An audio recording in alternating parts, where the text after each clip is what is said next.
Hello and welcome to another week of the Ty Brown Show. So glad to have you listening. Tell me this, have you ever experienced the glory and the triumph of delivering a verbal knockout punch? Well, this podcast is going to focus on the rest of the story. That is, what happens after the knockout. By the end, I'm hoping that you may have realized that, although you may have won the battle, you're losing the war.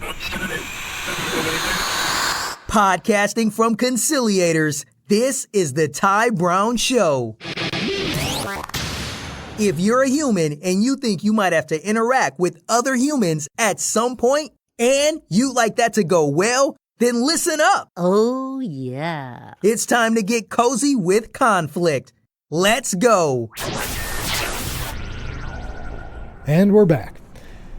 All right, everybody, it's a red letter week because we have eclipsed the 1,000 listener benchmark. Yes, we had 1,028 listeners, making it our best week ever, and first time over 1,000. So thanks so much for listening and for sharing this with your friends and your family.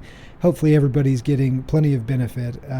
And again, if you're a first-time listener, the goal of the show, it really is just to help raise your social and emotional intelligence. It's to help you to be unafraid of conflict in your life. It's to help you feel like you've got power to improve your relationships by learning how to handle the conflicts that inevitably come up in our lives, to disagree a little better. And we're calling this movement, we're calling it the Dispute Resolution Revolution. Yes, welcome to the revolution. All right. I had some feedback from some listeners last week, and I thought it was really good. So I'm going to share it with you, and hopefully we can incorporate some of this stuff. And by the way, if you ever have ideas for how to improve the show, let me know. I'm all ears. As you know, I'm learning here along with you. So first thing was actually a few different people this week suggested, hey, maybe you could add some music to your intro. It'd really spice it up, make it really nice. And I completely agree. I don't have any royalty-free music or anything like that, but if you do and you'd like it to be incorporated in the show, send it my way. Also, a few people, and this has actually come in over the past month and a half, I've had several people say, hey, maybe make these episodes a little shorter to squeeze them into my commute easier. I think that's actually a great idea. Most of the episodes have been between 35 and 40 minutes. I'm going to try to shorten them, cut them down to, maybe 30 minutes, maybe 25. And there are a few people who have said that they actually would prefer more content. And to them, I say, why? I don't know why you would want that. But thank you for letting me know. It does make me feel good. It does. And then this other suggestion, this one I thought was really clever, and it was to do a Q&A segment. So each week, I can take a question from a listener and try to share it, share some thoughts, some theory, whatever content I might have that addresses the question here in the show. So I've got a question. And by the way, if you have a question about like, hey, how do I handle this situation? Or what about this issue? Or whatever your question might be, shoot it to me in an email. You can email the show. Our email address is stories@thetybrown.com, or you can just tag me in like a Facebook post or whatever kind of post you do. This week I had a few different posts on LinkedIn from other people, and that's where we're going to take our Q&A this week. So anyway, send me questions and let's talk about these things. Okay, so that's it for all the housekeeping. I have a guest on the show today, and we're going to be introducing him, but I'm going to keep his identity secret just for a few moments longer to build the suspense. But I will tell you this, he's amazing, and you're going to want to stick around for the next couple of minutes. All right, before we dive into that, though, let's go ahead and recap what we talked about last week, which was empathy. Last week's episode, I probably got more positive feedback on it than I've gotten on any other episode so far. And I a lot of times I'll go back and listen to these, not because I'm vain. Well, I am vain, but that's not why I listen to them. I listen to them because I want to try and learn a little bit about how to do this better.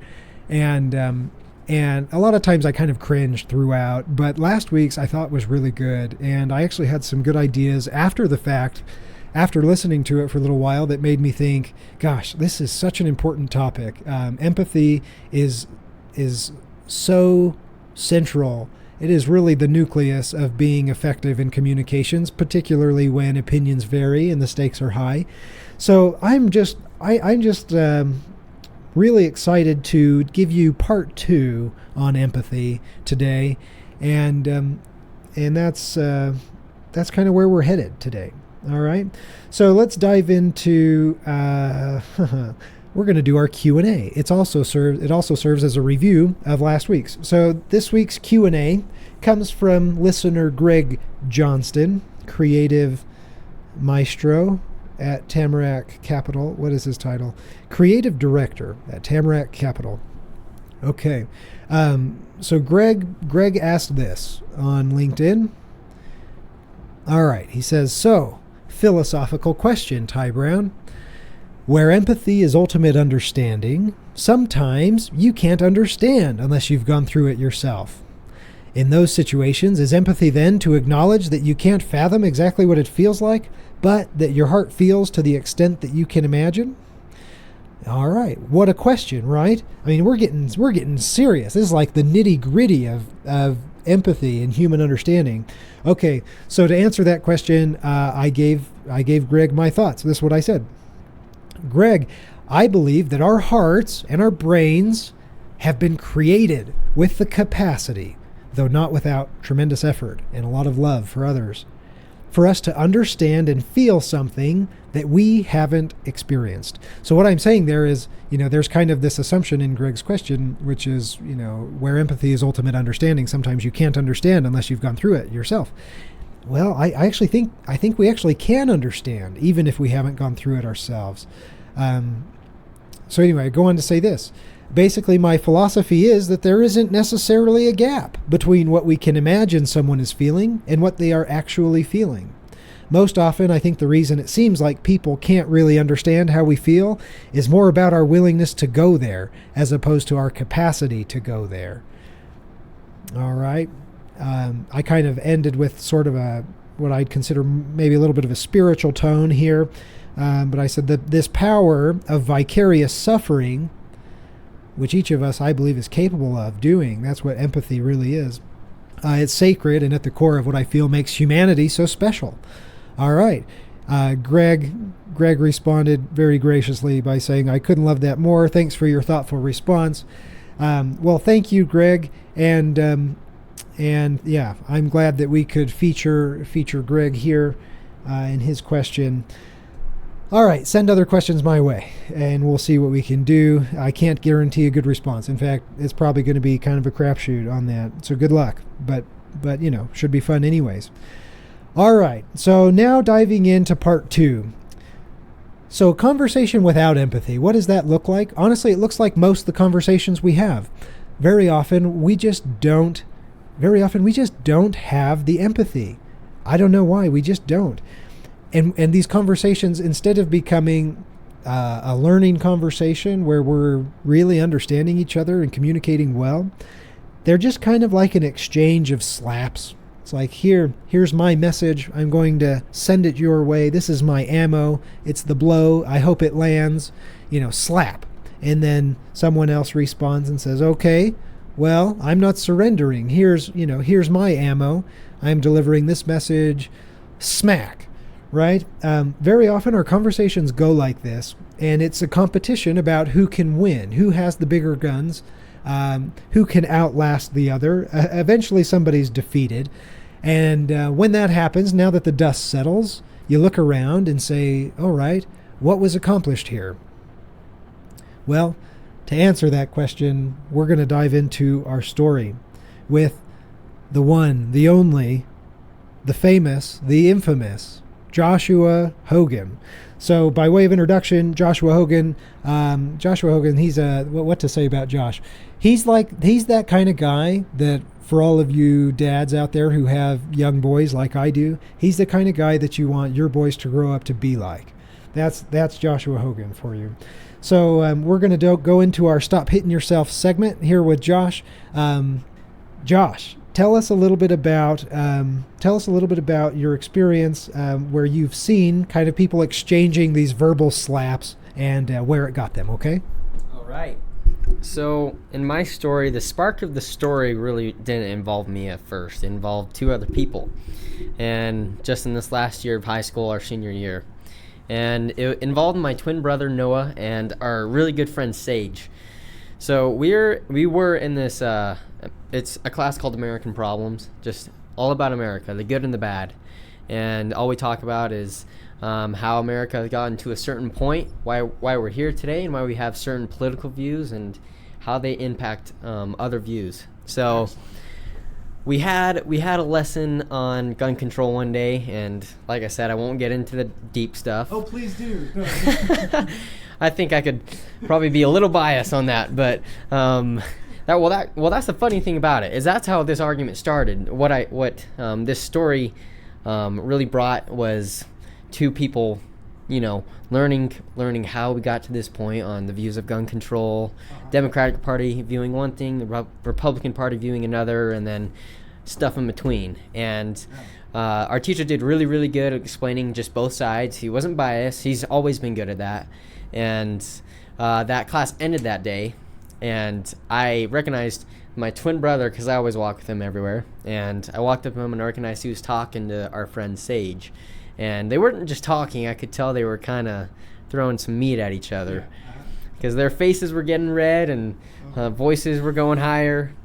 So I recognized that they were actually talking about what we were just learning in class on gun control. And my brother views one side of the spectrum, and Sage views another side of the spectrum. And they weren't really trying to understand each other's points of view. All they were doing was, this is why my side is right. And Sage was doing the same thing. So I recognized, okay, this is going to be interesting. Where's this going to go? So it went on for 5 or 6 minutes, made us late to our next class. But I saw that Sage brought some points up about her side of the view. And then Noah had really good rebuttals to it. And she got really frustrated and didn't really explain why they believed that. They just explained why this is right in their own opinion. Yeah. So I recognized after it ended, Sage left. She was pretty frustrated, and Noah left, turning to me like, I just owned her. So I kind of left. I was like, you know what? I kind of agree with you. Looking from my view, I know I'm biased, but I saw yeah, you won that argument, Noah. But I still recognize. Luckily, I saw her at lunchtime. So we had one class and then lunch, and I saw her in the hallway, and I still recognized she was still thinking about that conversation she was having with my twin. So I just asked her. I was like, hey, do you want to talk about it? She was like, yeah, sure. So we went to the library, and I just asked, tell me what happened. How did you guys get on this conversation? I know we were talking about it in class. Tell me, what you were telling Noah, how it got him mad, and then how he got you mad. And she told me, and automatically, when she was telling me her side, my first reaction was, wait, you're wrong. I was thinking that, no, I don't agree with that at all. But I realized, and first off, I want to say that my brother Noah's probably one of the greatest guys I've ever met. So, lucky for me, I just got to learn from his experience with Sage, not to try to rebuttal her, because they didn't change each other's views at all. They, in fact, probably dig deeper into their own roots of what they believed. So I learned right there. I really wanted to be like, oh man, Sage, you're so wrong. But I recognized that wasn't going to change anything, and all she wanted was just talk it out. And in fact, what I asked her was, explain to me why you actually think, or why you actually look in this view. And I didn't ask oh, tell me why you're right. Just say, explain to me, why you think you're right. why you think this is better than the other. Maybe some sides have similarities, some sides have good things about it. So she explained to me about like, how she grew up and certain experience she had personally with gun control. And though I really didn't agree with her on what she was saying still, I was actually able to understand a lot more why she believed it. I didn't get mad at her when she was telling me why she believed this side. I actually was able to comprehend really, man, how did you come to believe this? I think that's so false, and it's a fallacy what you're believing. But what she told me made a lot of sense, and to a certain point I kind of was like, you know what, if I grew up in your circumstance, I might have believed the same thing you do. And then I actually said, you know what, thank you for telling me that. Can I explain to you why Noah thinks this way? Because I know him personally very well, of course. He's my twin brother, and I was able to tell him this is how we grew up, this is how we were taught, and this is the experiences that we've had based on this subject. And she was able to understand a lot better, and luckily she even noticed that trying to rebuttal me wasn't the best thing either, because I wasn't really stating my view. I agree more with my brother, of course, but she's able just to be like, I understand that. And she asked questions more in depth of, like, why did your parents teach this? Okay, explain to me why they think that. What does that lead to? And I know this is all vague, but once again, I don't remember the conversation really, and don't want to get too in depth because, like I said, I can probably be pretty biased. But I just recognized there that luckily I wasn't the one. I wasn't in Noah's position at first, because I believe it was Sage that came up to Noah. So the thing about my brother Noah, he's very into politics, and all of our friends know that. And I think Sage wanted to come up to him and try to prove him wrong on this subject. And luckily I wasn't in that position, because I would have done the exact same thing Noah did. Just try to prove her wrong. And in my view, I said I still think he won the conversation, but no one really won, because he left feeling good about himself, but the next day, I mean, you got a friend mad at you. That's all you got the next day. That's what you want. Exactly. So I just recognized that, you know what? I'm glad I did that. I actually understand better why she believes that. I don't agree with her, but I do get it. And that actually helped with the rest of the year in that class. So that class lasted all year, and helped in the rest of the year with that class, really trying to understand the different point of views political parties had, and then different people had throughout history. Wow.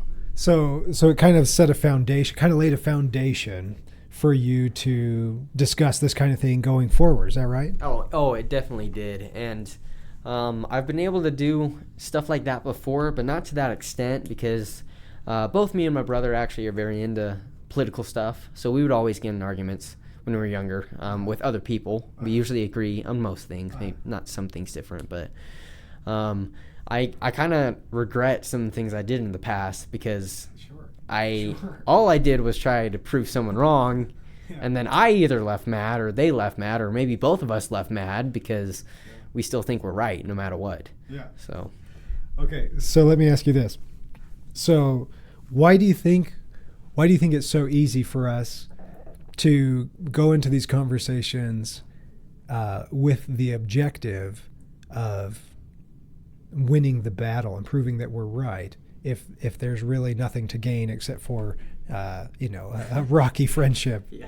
Why do we do that? That's a good question. I mean, it shows, I don't know exactly why maybe, but it shows naturally I automatically thought of rebuttaling what Sage was telling me.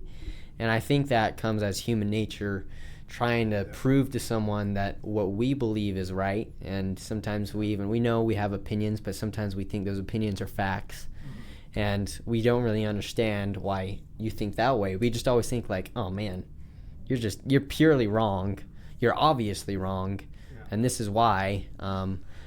I don't know exactly. I think we just want people to believe what we believe. Yeah. Makes it easier. And So there, that brings up a good point. So we want people to accept our views. That's kind of part of our human nature. We want to feel acceptance. But in this case, it sounds to me like it didn't bring Sage any closer to accepting Noah's views. Not at all. Not at all. Not at all, Josh says. Okay. So I wanted to just do just a really brief analysis or explanation of kind of some of the principles I see in operation in this story that Joshua shared with us. So first, I guess the most important thing about this is Noah has kind of a silver tongue. I mean, this guy can land punches. Like he's like he's a lot like a lot of great lawyers. And I'm a lawyer by profession, and I've kind of tried to hone in the verbal cage match, wrestling moves, sure. But the really important principle that I heard Joshua explain is that despite making some really forceful and persuasive points, and maybe even coming out on top on this argument that his twin brother Noah had with Sage, it didn't change Sage's views at all. So did he actually win? I say not. I say not. In fact, it didn't. Not only did it not even change her views, it probably cemented her own views more, and it probably made the future interactions that much harder. Now, fortunately, in this case, there was a bridge built and things reconciled, and the reason that happened is because there was a realization. There was a realization that there needed to be a little bit more understanding, which is like code word for saying there needed to be a little bit more empathy, understanding where someone's coming from, why they feel the way they do. So Josh realized at some point, he says, saying that you're wrong, it just doesn't work. If you really want someone to believe that they're wrong, the best thing you can say to them is, you're right. It sounds stupid of me to say that, but it's true. If there's someone who I really, really, really, really disagree with, I find just the slightest sliver of truth in what they're saying, just the slightest, even if it's a real stretch. And I say, you're right. And I point out the sliver of truth that I agree with. Or instead of saying you're right, sometimes I'll say, I'll say something like, well, I agree. And then I point out that sliver of truth. And what that exercise does for me, even though it might sound kind of mechanical, it forces me to put myself in their shoes and find the truth in what they're saying. It's a trick to help you empathize when you're feeling a lot of emotion coursing through, when you're wanting to pounce, when you smell blood in the water and you're like, oh my gosh, it's feast time. Well, if you can just pause and find the truth in what they're saying, it will have kind of a magical effect. And Joshua did this with Sage. He did this when he says, explain to me why you think that. Do you guys remember humble curiosity? That was like the foundational principle of dispute resolution. So Joshua, he exhibited textbook humble curiosity. He wanted to know where this is coming from, wanted to know, why does Sage see this so differently? It doesn't make any sense to me why someone would think this. And then he listened. He actually listened. And this whole process of finding the truth in what someone's saying, listening, all of this is empathy 101, guys. So listen, this is big. This will change your life, right? He realized after listening, he said this. Did you catch it when he says, that actually made a lot of sense? Oh my gosh. That sounds like he's losing the argument if the other person just made a lot of sense, right? Wrong. That once you can say something like that, that's when you have all the leverage you need to be able to be understood yourself. And that's when he asked her, hey, do you want to know why Noah thinks the way he does? And now Sage is curious because someone else was just curious about her thoughts. This is amazing. This is such a cool story, guys. I heard Joshua sharing this story with a small group of people at church, and I thought this is amazing textbook demonstration of empathy and listening and dispute resolution. The cool thing about it is, I asked the question before, if you've won the battle, the dust settles, and what have you won? Well, in most cases, nothing except for a stressed relationship. But in this case, what was won after working through this process of understanding each other and getting to the point where even Sage was like, you know what? I get it. I understand why you guys think that way. And she didn't have to now agree with the position, and from what I can tell, she doesn't agree with you on that. Yeah, Joshua says no. Well, and that's not the that's not the point. You don't need consensus to have the benefits of empathy. You can still disagree, and the disagreement can actually strengthen your relationship with each other, and you can have a much more productive conversation, and everyone gets a lot smarter when you can understand each other. And that's what we need. I mean, if everyone could discuss politics like Joshua, can you imagine what America would be like? If we can say to each other, actually, you know what? I am curious to know why you think the way you do. I want to know. Oh my gosh. Please do that. Please do that. The next time you're inclined to just pounce on someone, ask yourself, why do you think that? Help me understand. And then see if they might return the favor. Ask them if they would be willing to listen to why you think the way you do. And even if no consensus is built, you will find yourselves feeling just a little more humanity in your life, a little more light, a little more love. And that's going to make you a lot more persuasive. And I guarantee you, if you're going to change someone, it's not by convincing them that they're wrong, by telling them that they're wrong. It'll be by finding the truth in what they're saying, offering your own observations, your own beliefs, your own opinions, conclusions, interpretations, all of these things. And then they will open their mind just the way you did, and they might come around and start seeing things the way you do more. So anyway, pretty interesting stuff from Josh. All right, guys. Just kind of reminded me of one little thing here. The way you see people, it really matters. And you can have people that you love who sometimes, even though you love them, you can start seeing them without empathy. I see this with my kids, right? They love each other. They love each other like fearsome love, right? They are like, imagine all the puppies in the whole world bottled up into one little jar of love and poured down the throat of one 4-year-old boy. That is the kind of love we're talking about here, folks. Despite that love, yeah, a lot of times these kids are in like these verbal battles where it's like, here, I'm going to throw this like grenade on you and see if I can win this one. And then I'm going to throw this grenade back. And it's because they're still learning. They're still learning how to understand each other. And it's hard to learn how to understand each other. That's why it takes so much dang practice, right? Okay. So we talked a lot about in previous, I think one of the very first episodes, we talked a lot about keeping your light on, and this idea of as soon as you see someone with even a little bit of contempt, you kind of turn off this light. And contempt, it sounds really forceful, but all it is seeing someone as beneath consideration or deserving of your scorn. This is really easy to happen on political things because we just disagree. Anytime we disagree with someone, it's easy to do this.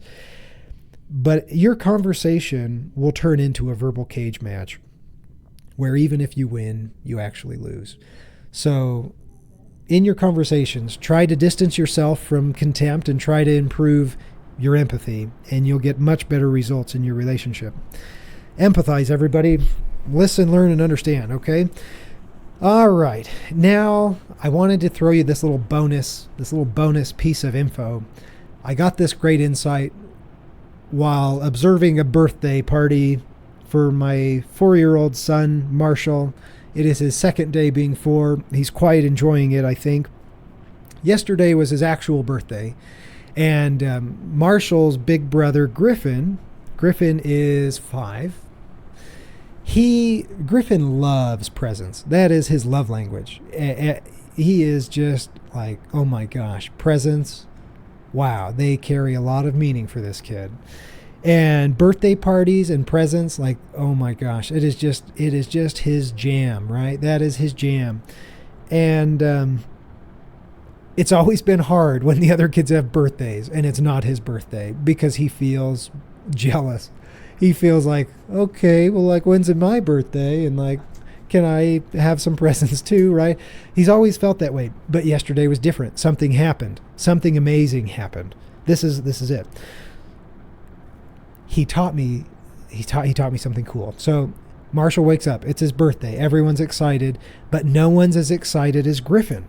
Griffin is like bouncing with joy and giddiness and congratulations to his now 4-year-old brother for advancing another year. And he's telling him, he's like, Marshall, there are presents.